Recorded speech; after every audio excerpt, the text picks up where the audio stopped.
বঙাইগাঁও আৰু চিৰাঙত প্ৰকৃতিৰ মায়াচাল কেউদিশে ফুলিছে এজাৰ কৃষ্ণচূড়া আৰু সোণাৰু।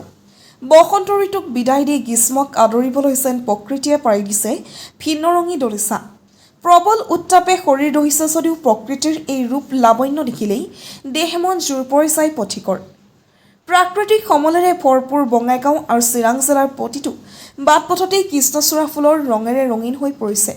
পথৰ দুয়োপাশ আৱৰি কেউদিশে এতিয়া কৃষ্ণচূড়া ৰাধাচূড়া এজাৰ আৰু সোণাৰুৰ মনপৰসা হাঁহি দেখি গা মন হাত পৰি যায়। প্ৰকৃতিৰ এই বিনন্দীয়া ৰূপ যৌৱনে সকলোকে দিছে অপাৰ আনন্দ।